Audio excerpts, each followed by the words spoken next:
अगर आपको लगता है कि लोड शेडिंग या बिजली का क्राइसिस सिर्फ पाकिस्तान का मसला है तो शायद आप गलत सोच रहे हैं।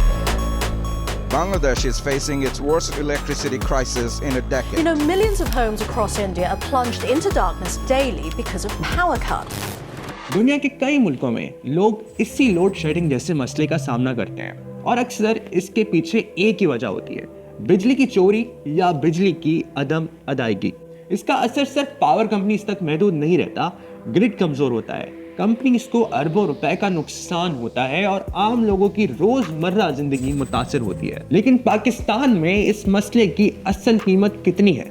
चलिए कुछ नंबर्स देखते हैं। 30 जून 2025 तक पाकिस्तान के पावर सेक्टर पर सर्कुलर डेट का बोझ तकरीबन 1.614 ट्रिलियन रुपीस तक जा पहुंचा। सोचिए, इतनी रकम से कितने स्कूल, हॉस्पिटल्स, ट्रांसमिशन लाइन या नए पावर प्रोजेक्ट बन सकते थे। मगर ये पैसा आता कहां से है और रुकता कहां है? जब कंज्यूमर अपना बिजली का बिल अदा नहीं करता तो पावर कंपनीज को अपना पूरा पैसा वापस नहीं मिलता, और जब पैसे वापस नहीं होते तो कंपनी को लॉस होता है और फिर सर्कुलर डेट बढ़ता रहता है। जब सर्कुलर डेट बढ़ता है तो नए इन्वेस्टमेंट स्लो हो जाते हैं, इंफ्रास्ट्रक्चर इंप्रूव नहीं होता और फिर हम सब एक ही सवाल करते हैं, बिजली का सिस्टम बेहतर क्यों नहीं होता? बिजली का एक और झटका। हम बिजली बना सकते हैं लेकिन हम बिजली बना नहीं है। A major power breakdown has hit Pakistan, leaving major cities without electricity. दुनिया सोलर और पता नहीं मार्स पे जा रही है सारा, हम लोग अभी तक बिजली का मसला नहीं हल कर सके।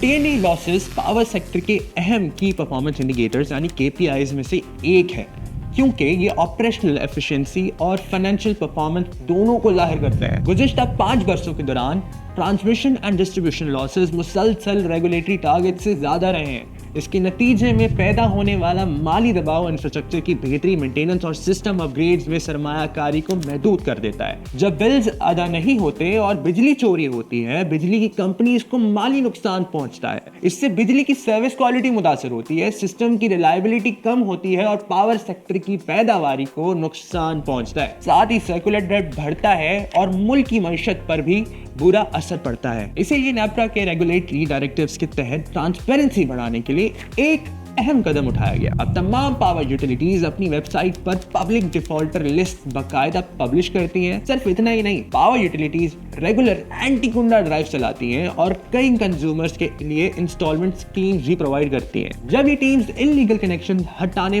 पहुंचती हैं तो कई मर्तबा उन्हें मुज़ाहमत, धमकियों और हत्ता के जानी खतरों का भी सामना करना पड़ता है। लेकिन सिर्फ ड्राइव्स और कैंपेन्स काफी नहीं है। जब तक ऑर्गेनाइज्ड पावर थेफ्ट और इलीगल कनेक्शन के खिलाफ मुसलसल और मजबूत लीगल एक्शन नहीं होगा, ये मसला पूरी तरह खत्म होना मुश्किल है। मिसाल के तौर पर माली साल 2023-24 की कौमी एंटी पावर थेफ्ट कैंपेन के दौरान 1,77,030 FIRs दर्ज की गई, 87,106 अफराद गिरफ्तार हुए और 7.221 बिलियन रुपीस से ज्यादा के बिलों की रिकवरी की गई।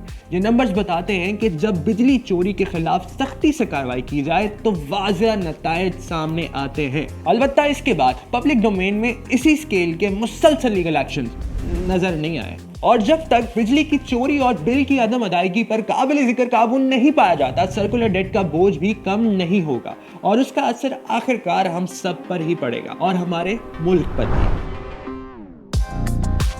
लेकिन हमें और आपको अपना फर्ज जरूर निभाना है। बिजली चोरी के खिलाफ अपना किरदार अदा करें। अगर कहीं बिजली चोरी देखें तो फौरन अपनी बिजली की कंपनी को रिपोर्ट करें और अपना बिजली का बिल बाकायदगी से वक्त पर अदा करें। इसी तरह हम मिलकर बिजली चोरी का खात्मा कर सकते हैं और बेहतर मुस्तकबिल की बुनियाद रख सकते हैं।